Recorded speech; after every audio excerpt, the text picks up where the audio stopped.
Hi everyone, and thank you for joining, and thanks to Rebecca and to Closer for inviting us to give this talk. This research we're working on is joint work with Nicolas, who's here and who will be shortly presenting the findings from the research, and also with colleagues David Church and George Plubidis at the Centre for Longitudinal Studies at UCL. So I'm just going to talk really for a few minutes to give some of the background to the project and some of the motivation behind it, and then I'll hand over to Nicolas after that. So just to kick off, this is a chart showing excess weight in childhood and adolescence by gender for the Millennium Cohort, a cohort born in 2000-2001. And it very starkly shows that this generation is one that has been characterized by high levels of obesity and overweight from an early age, as we can see from the red and the blue shaded parts of the graph. So at age 3, about 1 in 5 of the cohort were measured as being overweight or obese. And by age 11, that had risen to about 1 in 3.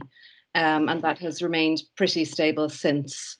So these are very, very high levels of overweight and obesity. And as we know from other research, they do stand in stark contrast to previous generations. So in line with this, we've also, over the sort of formative years of the Millennium Cohort, we've also seen that the cohort has grown up in a highly obesogenic environment. So the number of fast food outlets in England and in the UK is high. So fast food outlets account for around a quarter of all eateries in England. So they're very, very prevalent, and they've been prevalent throughout the childhood of the cohort. The cohort has also witnessed a stark increase in the number of fast food outlets throughout their childhood years. So rising, for instance, by 34% from 2010 to 2018. And it's also the case that England's poorest areas have far more fast food outlets than the most affluent. So they tend to be more concentrated in more deprived areas. So that really motivates the research question we're looking at here, which is the extent to which proximity to fast food restaurants is actually causally affecting childhood obesity rates. So the real challenge is that any associations between the two that we might find may, for reasons that I've just outlined, reflect things like socioeconomic deprivation rather than the presence of fast food outlets per se. And when one delves into this very, very interesting literature, it's certainly the case that most of the research to date is based on cross-sectional data or on quite local or small-scale studies. It's also the case that the majority tends to be US focused. So these findings must obviously be interpreted very, very cautiously because, you know, as we know, associations do not reflect causal relationships. However, it's also the case that the media often blows up these findings into quite sensationalist headlines, such as takeaway clampdowns may combat the obesity epidemic. These headlines, I would say, are based on the vast minority of studies that actually do find associations between fast food outlets and obesity rates. And those studies are outnumbered by about 4 to 1 by those finding no association. So it's certainly the case that the vast majority of studies actually don't find an association between fast food outlets and childhood obesity. However, as I said before, many of these studies are cross-sectional. So I think it's a really, really important question that remains unanswered so far, at least. So what we're looking at here and what Nicolas will now go on to present is we're combining very rich longitudinal nationally representative data from the Millennium Cohort Study with very granular data at a geographic level about fast food outlets and the food environment to provide causal evidence on this question. And I'll hand over to Nicolas now, who will take it from here. So thank you. Thank you, Emla. Can you hear me? Yes. So for this project, we use geodata from the Ordnance Survey linked with the Millennium Cohort Study. This is a very detailed geodata that covers around 4 million of commercial and public organizations across Great Britain. And specifically, we use the point of interest data, which include geodata such as supermarkets, fast food outlets, and other green food store. On the top of that, we use the master map data, which include road networks and other physical characteristics in the UK.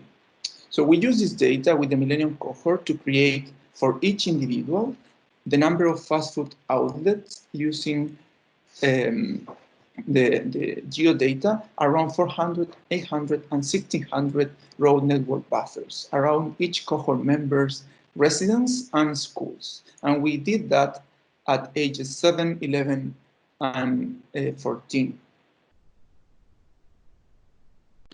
So this figure shows an example of this exercise looking at secondary schools of cohort member of the MCS. The blue triangles represent schools. The light green circles represent food outlets that are not classified as fast food restaurants. The dark red indicates fast food restaurants, and the pink irregular areas around cohort member schools show irregular buffers around schools. So this is the type of exercise that we perform before our empirical exercise to count the number of fast foods. We create, as I told you, this is just for schools. We did exactly the same for residents, so around homes across time. And we focus in this research in 400, 800, and 1600 meter buffers because they approximate to an average person 5, 10, and 15 minutes walking distance. So combining these two sources of data allow us to create have a good picture of obesogenic environment around cohort members across time. So the methodology that we use in this project is a fixed effect regression method. These are, as Emla pointed at the beginning, are better suited to try to disentangle causal effects across time. Why? Because it allow us to control for any fixed unobservable confounders that could be present in the association.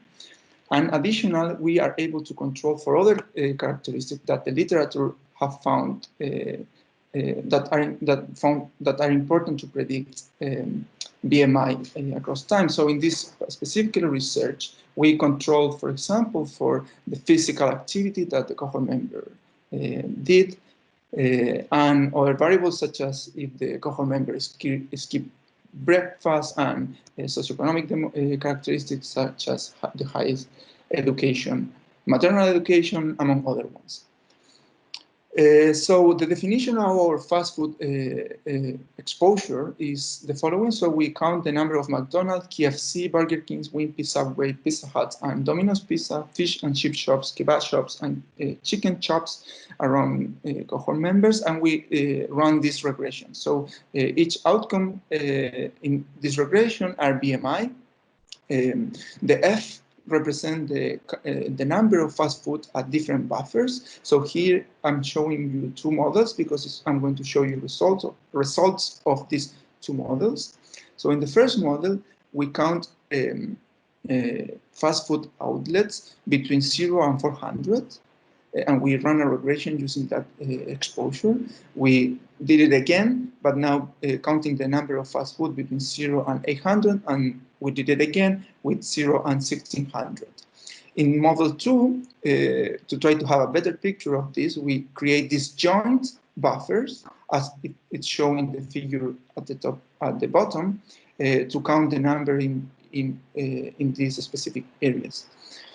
So in this slide, I show you our main preliminary results. So what we find is a significant and positive association between the number of fast food restaurants located near children's households and schools and body mass index. So here in this presentation, I'm going to show you the result for BMI but we also find the similar patterns for body fat percentage and standardized BMI, and also for a binary variable that indicates if the cohort members is overweight or obese.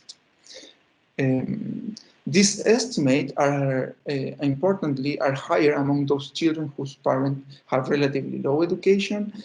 So we argue that this could, the exposure to fast food could be exacerbating inequalities across health, different health outcomes, specifically obesity.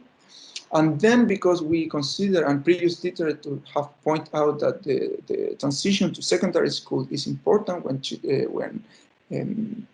children are able to walk by themselves to the fast food outlets, we split our analysis by those specific periods. And when we do that, we find that this estimate the effect between fast food outlets and BMI are higher around in the period between 11 and 14, which is consistent with the transition to secondary school. So these are our main three findings. So in the next slide, what I would like to point out is the difference between fixed effect and OLS estimate.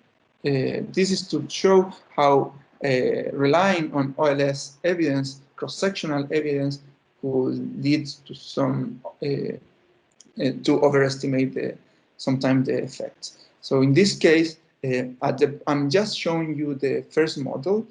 As you can see, I'm showing home results and results around school for BMI. Each dot represents an estimate for a multivariable regression, as I showed you before, just for model 1. So in the OLS estimate, we could find that there's a positive and significant association, but when we control for time invariant confounder, we don't find such a strong association. Although we still find some small but association between the number of fast food and BMI when we count the fast food around 1600 meters. So that is the first point that we would like to make. The second one has to do with the results. Here now I'm showing you a figure, but with the two models that I showed you before to have a better picture of what is going on around homes and schools of cohort members in the study. So in the top panel of the figure, I'm showing results for model 1. So when we count the number of fast food in those buffers, and we find that an additional fast food outlets within 1600 meters of home increased cohort members' BMI by 0.04. This represents a 0.19 percentage increase over the sample mean that we observed during this period and in the group that we are analyzing, which is 19. We also find positive and significant effect between a buffer which have not been in the public discussion, which is between 400 and 800 meter distance of cohort members' school. So we think that those results would point out that not only the 400 meters is relevant, but also a higher distance. Then when we when we split the sample to try to understand if this effect could be driven by difference in maternal education, we find that there is some difference. So this show you the same estimate for model 1 and model 2, but splitting now the sample among those cohort members whose mother has less educated backgrounds. So we split the sample among those who has higher and lower education, and we find that higher effect among those children who has lower education, showing, for example, well, you could see that there is almost no effect in increasing the number of fast food outlets among children whose mother has higher education, which is something that we don't observe in the lower education group. So, and the third point, as I just point before, has to do with the difference that we observe at this period between 11 and 14.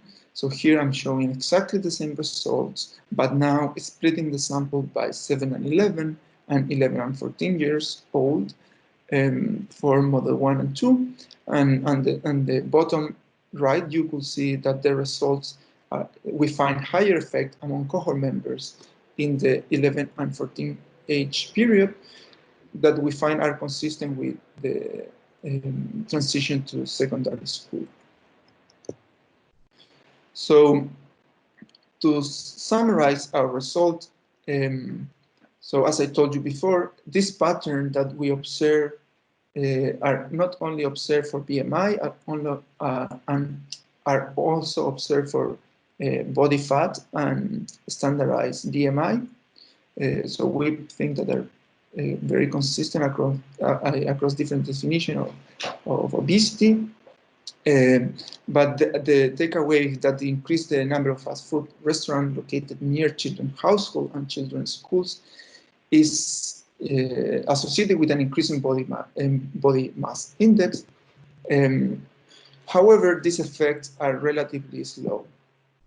And we think that that is consistent. We find that this is consistent with the existing causal evidence, which is mainly in the US, where they find effect, but they are consistently slow. Another important point that is that public discussion has been around this 400-meter threshold. So we also think that it's important to point out that buffer between 400 and 600 meters are also important, specifically in the transition period 11 and 14. And maybe the final point has to do with the exposure to fast food restaurants through adolescence we think could exacerbate socioeconomic inequalities in health outcomes. So these are the main findings of our results.